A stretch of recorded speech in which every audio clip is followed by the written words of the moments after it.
Welcome to our channel. నేను యజ్ఞమూర్తి. మనమందరం కూడా ఎప్పుడెప్పుడా అని క్యూరియాసిటీతో ఎదురు చూస్తున్నటువంటి కల్కి మూవీ జూన్ 27న రావటానికి అన్ని రకాలుగా సిద్ధమవుతూ ఉంది. రీసెంట్గా రిలీజ్ అయినటువంటి ట్రైలర్ ఆ సినిమాపై ఎలా ఉండబోతుంది అనే దానిపై ఒక అంచనాకు వచ్చేలా చేసింది. అయితే సలార్ తర్వాత 2023 డిసెంబర్లో వచ్చినటువంటి సలార్ మూవీ తర్వాత ప్రభాస్ చేస్తున్నటువంటి ఈ సినిమా పైన కల్కి 2898 AD పైన అంచనాలు చాలా ఎక్కువగా ఉన్నాయి. దానికి తగ్గట్లుగా ఆ ట్రైలర్ ఆదరణ పొందింది ఆ జనాల నుంచి, అభిమానుల నుంచి అంటే కాదనే చెప్పాలి. రీసెంట్గా రిలీజ్ అయినటువంటి ఆ ట్రైలర్ అన్ని భాషల్లో కలిపి కేవలం 29 మిలియన్ల వ్యూస్ మాత్రమే సాధించడం చాలామందిని అసంతృప్తికి, నిరాశకు గురి చేసిందని చెప్పాలి. దానికి సంబంధించినటువంటి వివరాలను ఒక్కసారి చూద్దాం. మనం స్క్రీన్ మీద చూద్దాం. జూన్ 27న రిలీజ్ అవుతున్న ఈ సినిమా భారీ అంచనాల మధ్య ట్రైలర్ రిలీజ్ జరుపుకుంది రీసెంట్గా. తొలి 24 గంటల్లో ఈ సినిమా చూస్తే నిరాశపరిచిందనే చెప్పాలి ఈ ట్రైలరు. సలార్ ఫస్ట్ ట్రైలర్ కంటే సలార్ పార్ట్ 2 పార్ట్లుగా వస్తుంది. అందులో పార్ట్ 1 సీజ్ ఫైర్ అనేది మనకు తెలుసు. దాని ట్రైలర్కి 24 గంటల్లో అన్ని భాషల్లో కలిపి 116 మిలియన్ల వ్యూస్ వచ్చింది. ప్రభాస్ సినిమాలకు సంబంధించి ఇదే హయ్యెస్ట్ వ్యూస్ పొందినటువంటి ట్రైలర్ అని చెప్పాలి. అదే దానికి ముందు సినిమా ఆదిపురుష్ వచ్చేసి 24 అవర్స్లో 51 మిలియన్ల వ్యూస్ అన్ని భాషల్లో కలిపి సాధించింది. ఇప్పుడు చూస్తే మనం కల్కి ట్రైలర్ చూస్తే అన్ని భాషల్లో కలిపి 29 మిలియన్ల వ్యూస్ వచ్చాయి. ఇక్కడ ఇంకో గమనించాల్సిన విషయం ఏంటంటే, మహేష్ బాబు మునుపటి సినిమా ఏదైతే ఉందో గుంటూరు కారం, అది ఒక తెలుగు, మనకు తెలుసు అది పాన్ ఇండియా సినిమా కాదు, కేవలం తెలుగు భాషలోనే రిలీజ్ చేసినటువంటి సినిమా. అది తెలుగు ట్రైలర్కి 37+ మిలియన్ వ్యూస్ 24 అవర్స్లో సాధించింది. అంటే అదే కల్కి తెలుగు వర్షన్కి వస్తే కేవలం 14+ మిలియన్ వ్యూస్ మాత్రమే 24 అవర్స్లో సాధించింది. దీన్ని బట్టి అది ఎంతగా వెనకబడిపోయిందో ఆదరణ విషయంలో, వ్యూస్ విషయంలో అని చెప్పేసి మనం చెప్పుకోవచ్చు. ఏకంగా 14వ స్థానం, అంటే హయ్యెస్ట్ వ్యూస్ పరంగా చూసుకున్నప్పుడు కల్కి ట్రైలర్కి తెలుగు వర్షన్కి 14th ప్లేసే దక్కింది. దానికంటే ముందు ఆదిపురుషు, అలాగే సలార్, ఆయన ఇప్పటివరకు చేసిన వాటిల్లో అయితే సలార్ టాప్ ప్లేస్లో ఉందని చెప్పాలి తెలుగు వర్షన్కి సంబంధించి. అలాగే మొత్తం ఓవరాల్ వ్యూస్ పరంగా చూసుకున్నప్పుడు ఇండియన్ సినిమా పరంగా చూసుకున్నప్పుడు హృతిక్ రోషన్ టైగర్ ష్రాఫ్ నటించినటువంటి వార్ మూవీకి అత్యధికంగా 137 మిలియన్ వ్యూస్ వచ్చాయి అన్ని భాషల్లో కలిపి. అట్లాగే అర్జున్ రెడ్డి, విజయ్ దేవరకొండ యాక్ట్ చేసినటువంటి, ఆయన్ని స్టార్ హీరో చేసినటువంటి అర్జున్ రెడ్డిని సందీప్ రెడ్డి వంగ కబీర్ సింగ్గా హిందీలో మనం రీమేక్ చేయడం మనకు తెలుసు. ఆ సినిమా ట్రైలర్కి 24 అవర్స్లో 108 మిలియన్ వ్యూస్, 108 మిలియన్ వ్యూస్ వచ్చాయి. అంటే అది సెకండ్ ప్లేస్ అని చెప్పుకోవాలి. దీన్ని బట్టి చూసినప్పుడు కల్కి ట్రైలర్ అనేది ఓవరాల్గా అన్ని వర్గాల ప్రేక్షకుల్ని ఆకట్టుకోలేకపోయిందా అనే ఒక సందేహం అయితే వ్యక్తమవుతుంది.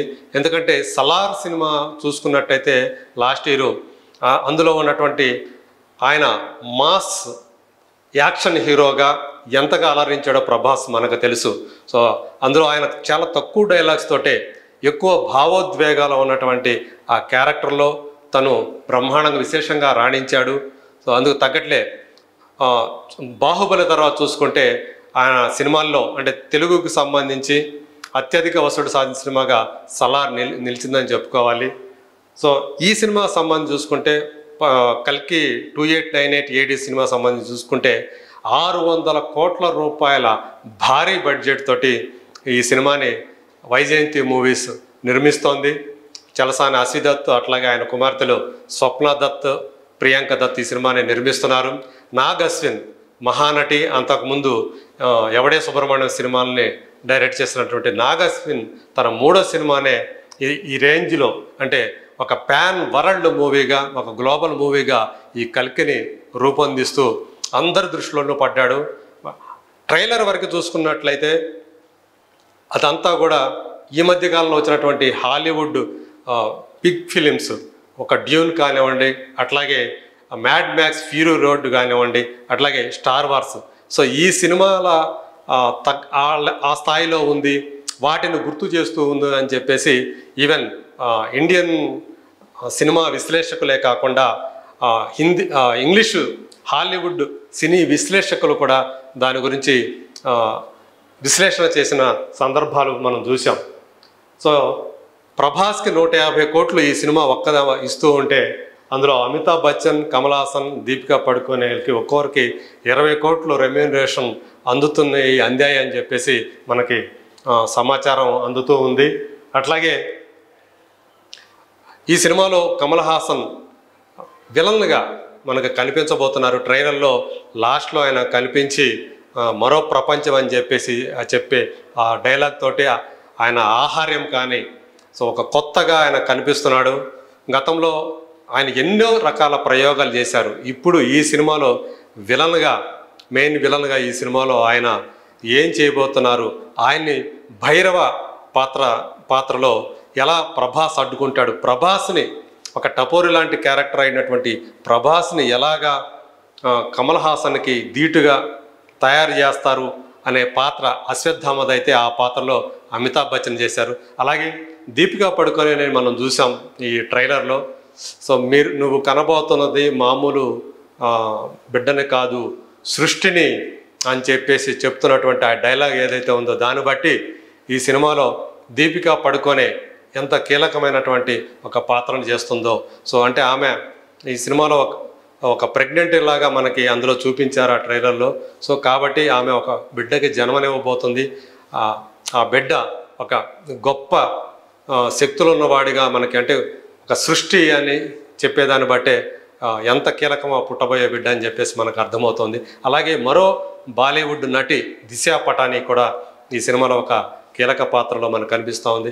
అలాగే భైరవ పక్కనే ఉండే బుజ్జి అనే ఒక పాత్రలో ఒక కారు, ఆ పాత్రకి మన కీర్తి సురేష్ వాయిస్ ఓవర్ ఇవ్వటం కూడా ఇక్కడ గమనార్హం.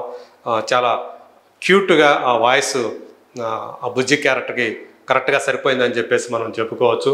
సో ఏదేమైతేమే సో రిలీజ్కి అంటే 600 కోట్ల రూపాయల భారీ బడ్జెట్, అంటే ఇండియన్ ఫిలిం హిస్టరీలోనే అత్యంత భారీ బడ్జెట్తో తయారవుతున్న సినిమాగా దీన్ని చెప్పుకుంటున్నారు. ఈవెన్ ఆదిపురుష్, బాహుబలి, వార్ ఇట్లాంటి సినిమాలకు మించినటువంటి భారీ బడ్జెట్ తోటి కల్కి తయారవుతూ ఉంది. సో ఓవరాల్గా ఇలా చూసుకున్నప్పుడు కల్కి ట్రైలర్ సో అందరికీ కూడా కనెక్ట్ కాలేదా అనే ఆ సందేహాలను అయితే, ఎందుకంటే తెలుగు వర్షన్ వచ్చేసి 14 మిలియన్ వ్యూస్, హిందీ కూడా అట్లాగే 14+ మిలియన్ వ్యూస్, ఓవరాల్గా చూసినప్పుడు 29 అన్ని భాషల్లో కలిపి, ఈవెన్ ఎందుకంటే మలయాళం, తమిళ్, కన్నడ భాషల్లో కూడా ఈ ట్రైలర్ రిలీజ్ చేశారు. వీటన్నిటిని కలిపి చూసినా కూడా 24 అవర్స్లో 29 మిలియన్ వ్యూసే వచ్చాయని చెప్పేసి చెప్తూ ఉన్నారు. సో దీన్ని బట్టి అయితే అంటే ఇది ట్రైలర్లో ప్రభాస్కు సంబంధించినటువంటి ఆ క్యారెక్టర్ సంబంధించినటువంటి భావోద్వేగాలు లేకపోవటం ఈ వ్యూస్ తగ్గడానికి కారణంగా విశ్లేషకులు భావిస్తూ ఉన్నారు. బట్ ఒక ట్రైలర్కి సినిమాకి సో ఏదైతే అంటే ఇది ఓవరాల్గా మొత్తం అంతర్జాతీయ ప్రేక్షకుల్ని, కేవలం ప్రభాస్ అభిమానులు మాత్రమే కాకుండా అంతర్జాతీయ ప్రేక్షకుల్ని దృష్టిలో పెట్టుకొని నాగ్ అశ్విన్ కంటున్న కళ కాబట్టి దీని యొక్క రేంజ్, దీని యొక్క ఆడియన్స్ రేంజ్ చాలా ఎక్కువగా ఉంటుంది. కాబట్టి ట్రైలర్కి కొంచెం తక్కువగా సో ఆ ఫ్యాన్స్ ఆశించిన రీతిలో లేదు కాబట్టి తక్కువగా వచ్చాయని చెప్పేసి మనం భావించవచ్చు. స్టార్టింగ్లో కాకపోతే ఈ సినిమా సంబంధించి, ఈ ట్రైలర్ సంబంధించి ఒక వివాదం కూడా నిన్న ఒకటి వచ్చింది. అదేంటంటే ట్రైలర్ స్టార్టింగ్లో చూపించినటువంటి ఒక ఆర్ట్ వర్క్, ఆ ఆర్ట్ వర్క్లోంచి మనకి బ్యానర్ కనిపిస్తుంది వైజయంతి మూవీస్ అని. ఆ ఆర్ట్ వర్క్ తను సృష్టించినటువంటి ఒక ఆర్ట్కి కాపీ అని చెప్పేసి దక్షిణ కొరియాకి చెందినటువంటి సంగ్ చోయ్ అనే కాన్సెప్ట్ డిజైనర్ నిన్న తన ఇన్స్టాగ్రామ్ పోస్ట్ ఒకటి పెట్టుకొని తన ఆర్ట్ ఎక్కడి నుంచి అయితే కల్కిలో ఆయన ఆరోపణ చేస్తున్నాడో దాన్ని ప్లాగియారిజం గురైందని చెప్పేసి చేశాడో అంటే కాపీ ఒక చౌర్యం కాన్సెప్ట్ చౌర్యం అనేది జరిగిందని చెప్పేసి ఆయన ఆరోపణ చేశాడు. అయితే ఏమైందో తెలియదు కానీ తర్వాత ఆయన దాన్ని తొలగించడం జరిగింది ఆ పోస్ట్ని. సో దీన్ని అంతా కూడా నేషనల్ మీడియా అందరూ కూడా మన అన్ని దేశం సంబంధించినటువంటి మన మీడియా కాకుండా అంతర్జాతీయ మీడియా కూడా దాన్ని కవర్ చేసింది, ఆ న్యూస్ని ఆయన ఆరోపించిన దాన్ని.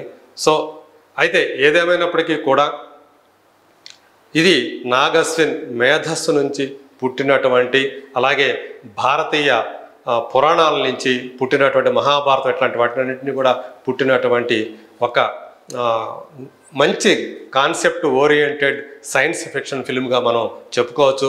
సో 27వ తేదీ జూన్ 27వ తేదీ ఈ సినిమా ఎలా ఉండబోతుందో మనం చూడబోతున్నాం.